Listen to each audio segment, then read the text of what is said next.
주의 손 날 붙드시네.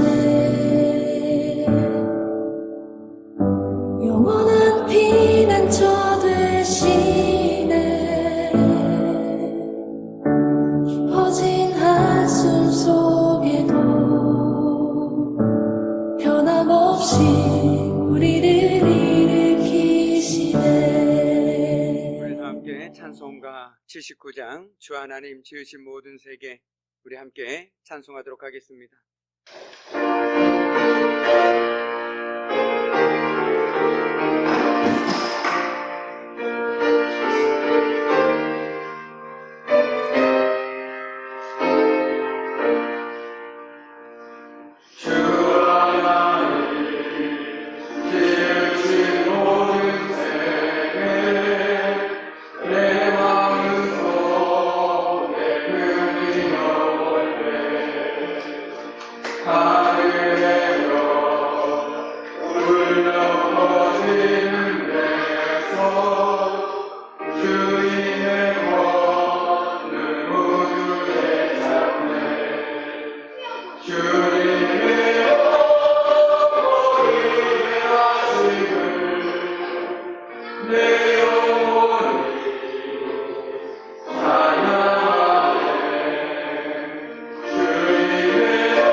참으로 고마우신 아버지 하나님, 감사합니다. 부족하고 연약한 저희들을 하나님의 자녀 삼아주시고 이 밤도 하나님의 말씀 앞에 겸손히 무릎 꿇게 하여 주심에 감사를 드립니다. 오늘 하나님의 말씀이 저희들의 삶 가운데 능력의 말씀과 생명의 말씀, 그리고 회복의 말씀으로 임할 수 있도록 성령 하나님께서 친히 이 시간 임재하여 주시고, 우리 마음 gat에 있는 모든 근심과 걱정과 염려를 주님께 온전히 맡길 수 있는 믿음도 더하여 주옵소서. 오늘도 주님의 말씀 앞에 나아갈 때마다 하나님께서 은혜로 붙들어 주심을 통해서 좌로나 우로나 치우치지 아니하고 오직 말씀만을 붙들고 살아가는 저희들의 복된 삶 되게 하여 주옵소서. 모든 것 주님께 감사드리오며 예수님의 이름으로 간절히 기도드립니다. 아멘. 할렐루야. 반갑습니다. 오늘 이 밤에도 추적추적 비가 내리지만 우리 마음에는 하나님께 주시는 은혜의 단비가 우리의 마음 가운데, 우리 삶 가운데 임하기를 주님의 이름으로 간절히 축복합니다. 아멘. 누구나 다 삶을 살다 보면 아주 작은 환난과 어려움에도 두려워할 수밖에 없는 것이 바로 저와 여러분인 줄 믿습니다. 왜냐하면 우리는 태생적으로 연약한 존재이기 때문에 그렇습니다. 죄는 우리 마음에 자꾸만 두려움을 심어 넣습니다.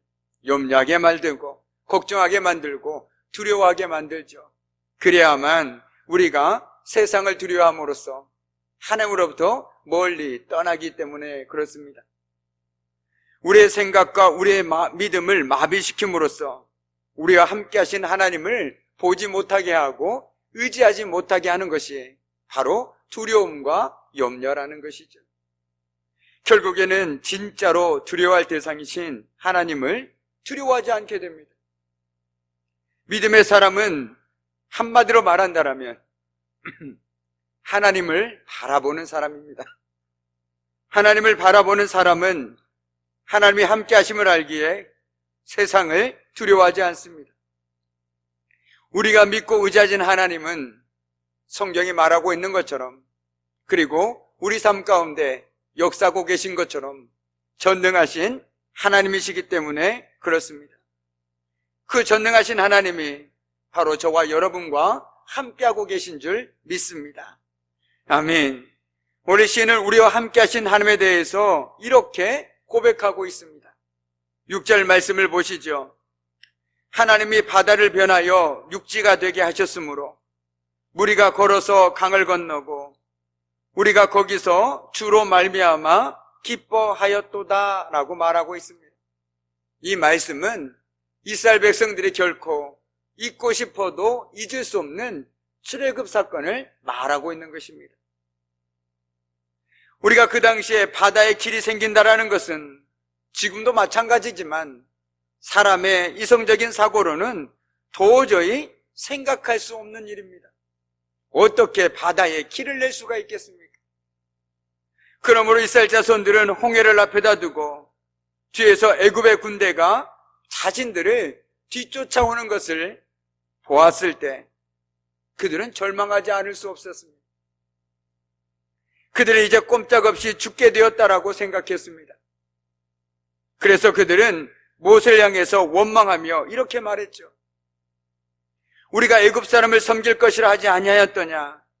애굽 사람을 섬기는 것이 광야에서 죽는 것보다 낫겠노라 라고 말이죠.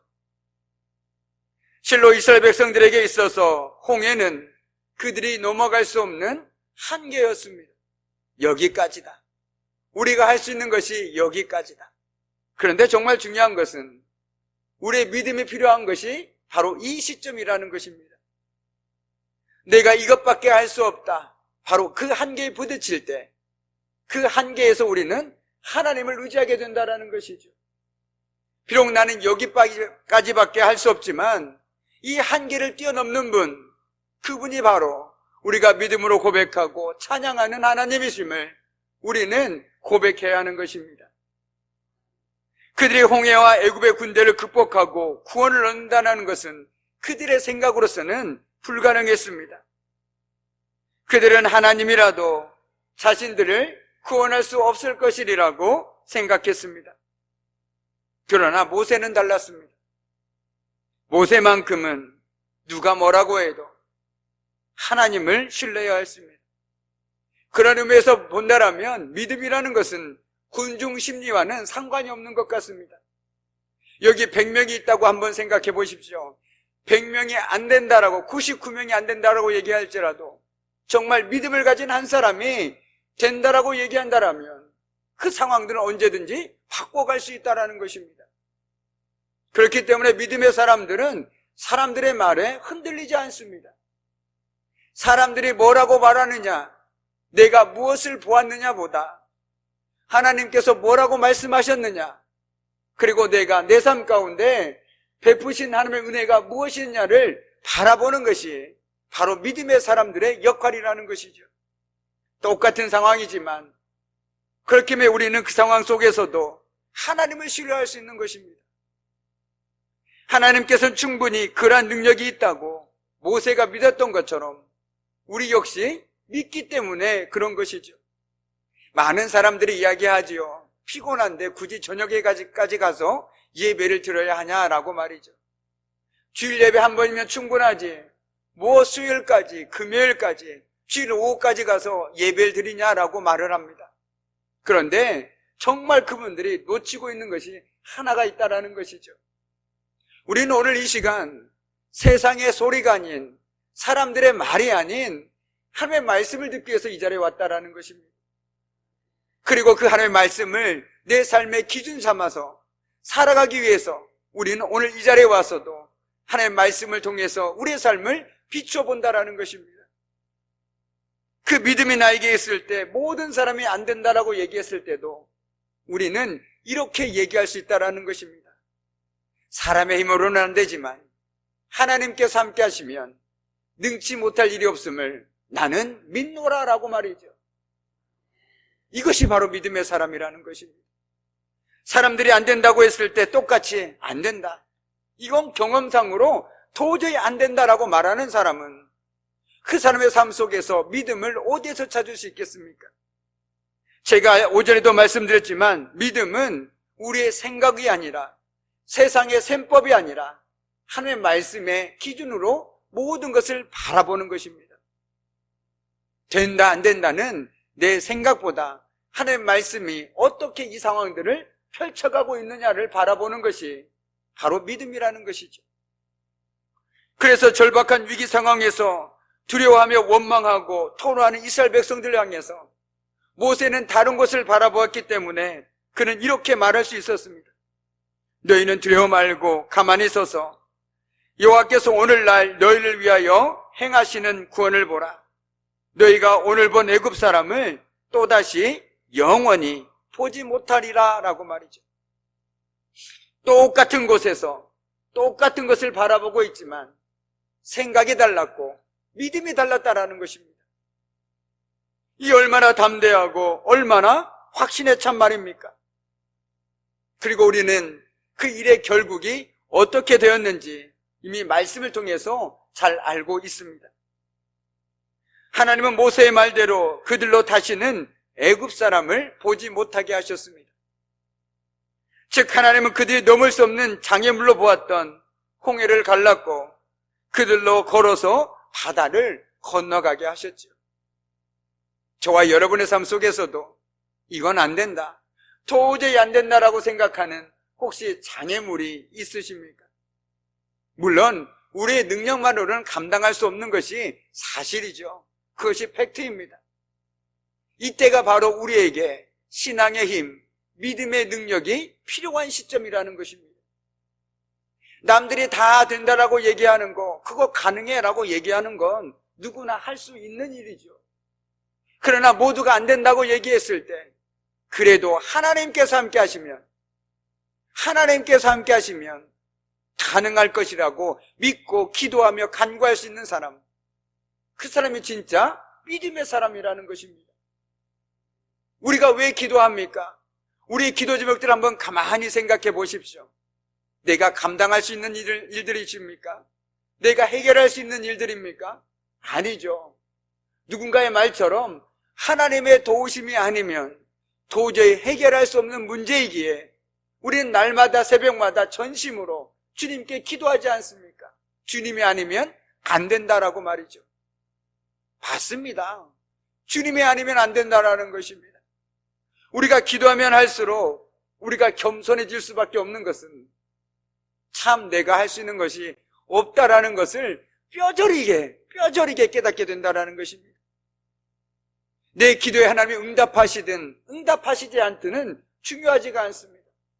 내가 하나님 앞에서 얼마나 연약한 존재인지를 깨닫고 내가 하나님 앞에서 참 교만했구나, 이것을 깨닫는 것이 바로 기도의 유익이라는 것이죠.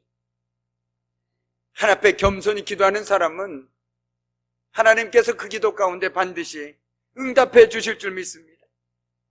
오늘 저와 여러분에게도 우리가 기도할 때 하나님이 함께하지 않으시면 도저히 그것들은 해결될 수 없습니다. 내가 아무리 백방으로 노력한다고 할지라도 내가 완전하게 누군가를 세워줄 수도 없고 치유할 수도 없고 사람을 변화시킬 수도 없습니다. 그렇지 않습니까? 그래서 우리가 이런 말 하지 않습니까? 사람은 죽어도 못 변한다. 사람이 변하는 것만큼 어려운 일이 없다. 사람이 변하면 죽는다라고 얘기합니다. 어느 정도는 맞죠. 내가 예수 안에서 죽어야만 내가 변화될 수 있습니다. 내 힘으로요, 그 사람 변화시켜야지. 그 교만입니다. 저도 마찬가지입니다. 내가 누군가를 변화시킬 수 있어. 그건 교만입니다. 내가 할 수 있는 것이 아니죠. 내가 할 수 있는 영역을 넘어선 것입니다. 내가 할 수 있는 것은 하나님께 도우심을 구하며 기도하는 것, 믿음으로 기도하는 것, 그것밖에 없다라는 것입니다. 이것이 정말 중요하다라는 것입니다. 그렇다면 오늘 말씀에서 홍해를 건넌 사건이 저와 여러분에게 가르쳐주는 것은 과연 무엇일까요? 참으로 여러 가지가 있겠습니다만 하나님은 우리의 한계와 상상을 초월하시는 전능자시라는 것입니다. 한마디로 못할 것이 없으신 분이라는 것이죠. 우리는 하나님이 능력이 있다고도 말들 합니다. 하나님의 능력이 있으신 분입니다 라고 말들 합니다. 분명 하나님의 능력이 있는 분이라는 것은 다 인정합니다. 하지만 우리는 하나님의 능력을 우리가 정해놓은 어떤 일정한 범위 안으로만 한정시키기 일쑤라는 것이죠. 우리는 우리가 생각하는 것 이상으로 하나님이 능력을 가지신 분이라는 것을 인정하기를 거부합니다. 그래서 이렇게 얘기하죠. 하나님도 이것은 안 된다라고. 하나님도 저 사람 못 바꾼다라고. 우린 스스로 한계를 정해놓고 하나님이 이런 분이다라고 생각하고 있다라는 것입니다. 그렇다면 오늘 홍해를 건넌 사건을 통해서 하나님께서 우리에게 요구하시는 것은 너무나도 분명하다라는 것입니다. 한계를 정하지 말라는 것입니다. 하나님을 가두지 말라라는 것입니다. 하나님이 할 수 있는 것이 있고 할 수 없는 것이 있다. 스스로 정하지 말라라는 것입니다. 성경은 하나님은 자유로우신 분이라고 분명히 말씀하고 있습니다. 그런데 우리는 자꾸만 우리의 신앙으로 하나님을 가두고 있다는 것이죠. 이것은 안 된다. 기도해도 소용없다. 그래서 제가 오전에 말씀드리지 않았습니까? 그런 기도는 하나님께서도 기뻐 받지 않으신다라고. 왜 그렇습니까? 하나님이 전능자심을 먼저는 고백하지 않는 것입니다. 비성경적이지 않습니까? 성경은 끊임없이 우리들에게 하나님은 전지전능하신 분이라고 끊임없이 들려주고 보여주고 있는데 우리는 그것을 거부하고 있는 것입니다. 그래서 하나님은 안 된다라고 얘기한다라는 것, 그리고 그 마음으로 기도한다라는 것은 이건 비성경적이죠. 기도해봤자 시간만 아까울 뿐이라는 것입니다. 오늘 말씀을 통해서 우리에게 분명히 깨닫게 돼야 할 것은 내가 기도할 때 혹시 나는 하나님을 이 정도 경계선을 정해놓고 기도하고 있진 않은지 한 번쯤은 되돌아봐야 된다는 것이죠. 이스라엘 백성들처럼 하나님께서 우리를 애굽에서 인도는 하셨지만 절대로 이 홍해를 건너게 하실 수는 없다. 뒤에서는 애굽 군대가 쫓아오는데 우리를 어떻게 구원할 수 있겠느냐? 차라리 내가 애굽에 있었으면 좋았을 것을, 이런 삶을 살아가고 있는지 우리 스스로가 한번 되돌아봐야 된다는 것입니다. 하나님이 정능하심을 믿었다라면 오히려 이렇게 고백할 수 있어야 됐겠죠.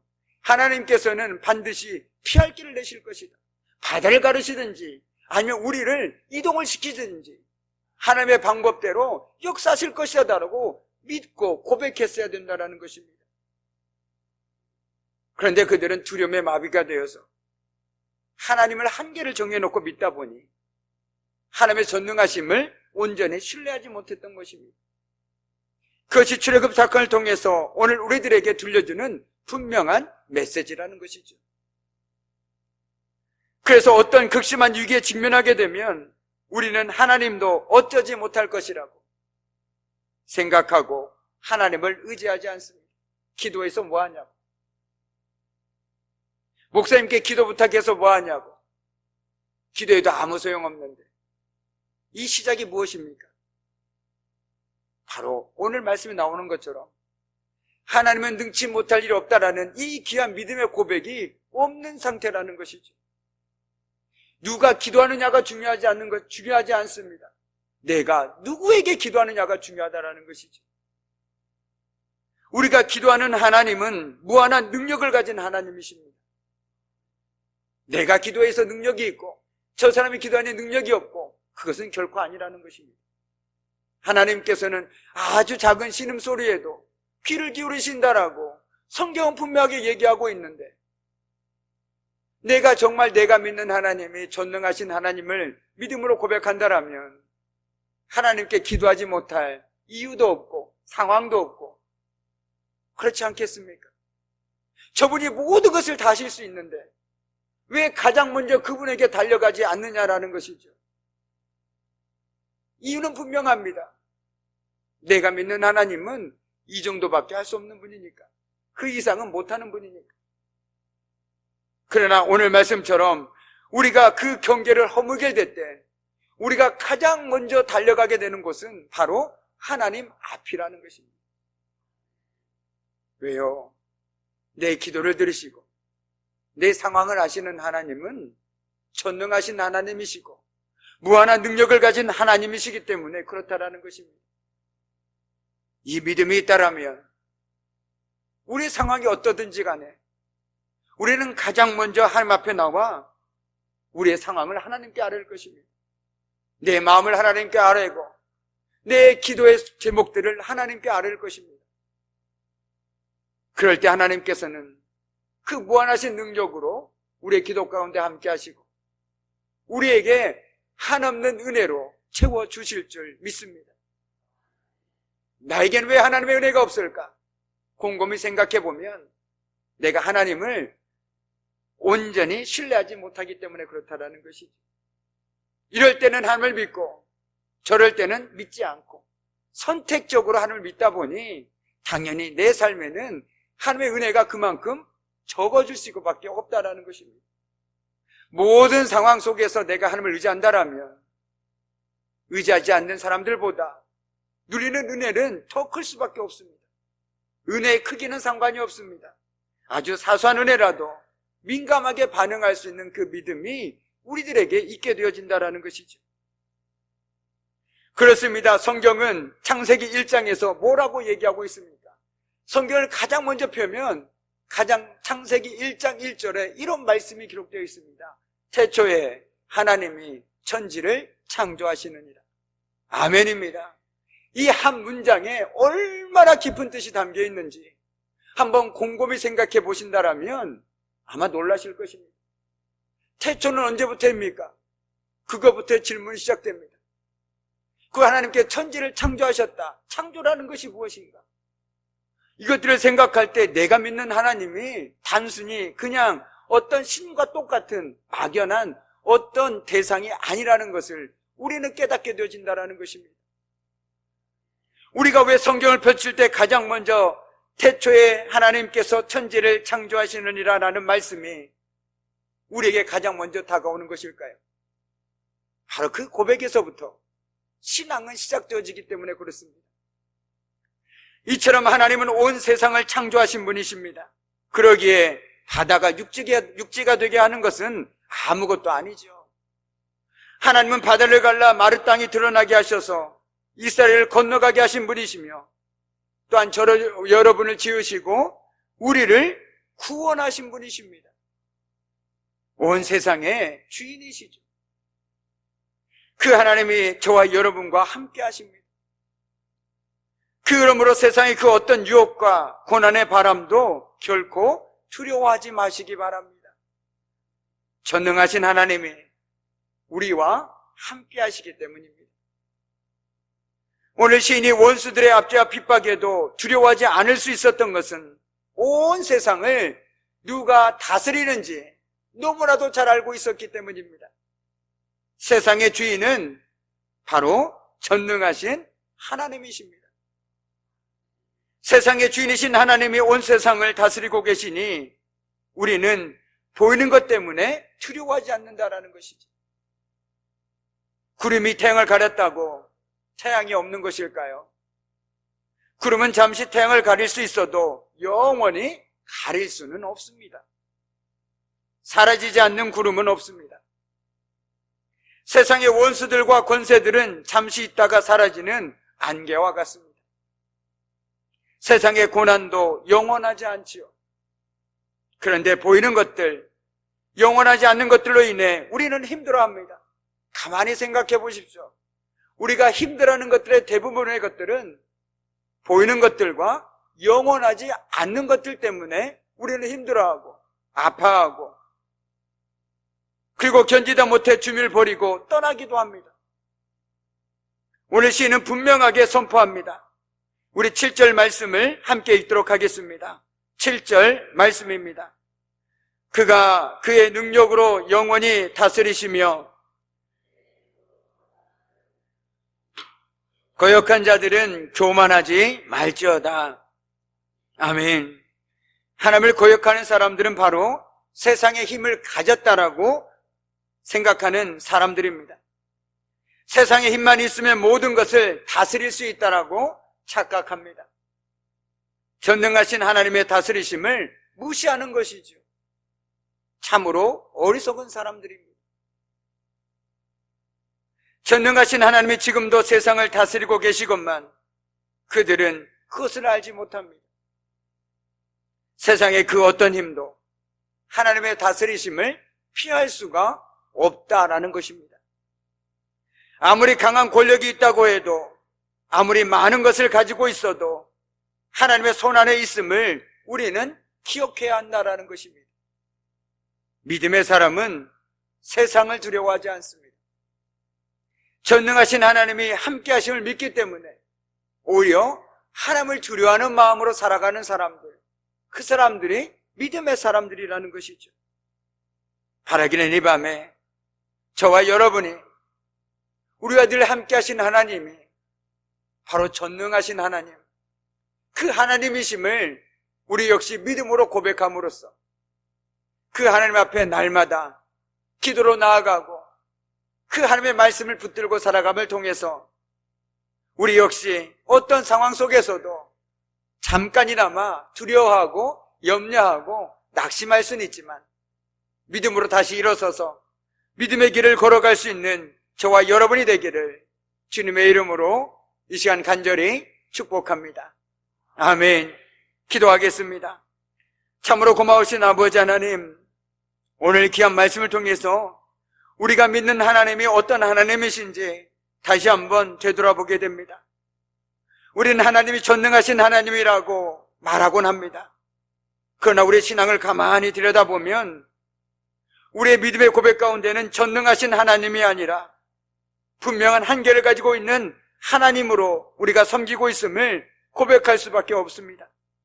그래서 하나님께 온전히 맡기지 못하고 하나님을 온전히 의지하지 못했음을 이 시간 고백하오니 용서하여 주옵소서. 오늘도 우리 삶의 주인이 되어주시고 온 세상을 다스리고 계시는 그 주님께서 우리와 함께하고 계심을 믿음으로 고백하며 어떤 상황 속에서도 그 주님의 손을 꽉 붙들고 살아가는 저희들의 복된 삶 될 수 있도록 주님 도와주옵소서. 모든 것 주님께 감사드리오며 예수님의 이름으로 간절히 기도드립니다. 아멘. 우리 다 함께 찬송가 400장 함께 찬송하시면서 오늘 말씀 한번 떠올리시기 바랍니다. 찬송가 400장입니다.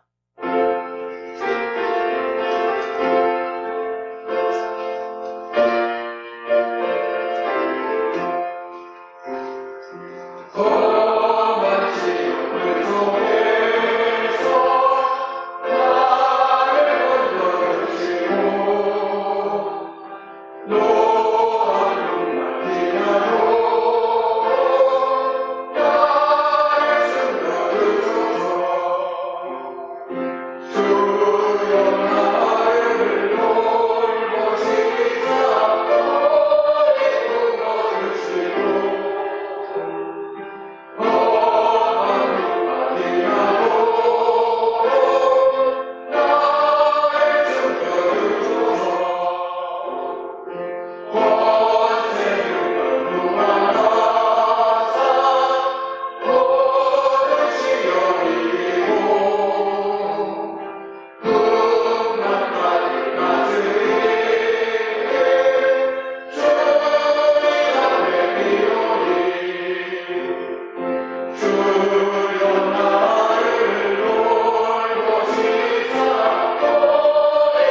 아멘.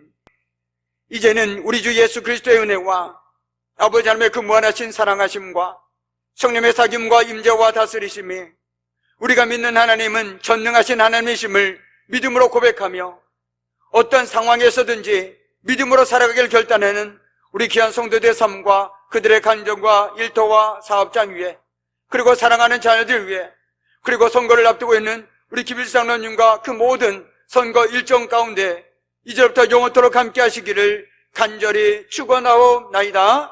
아멘.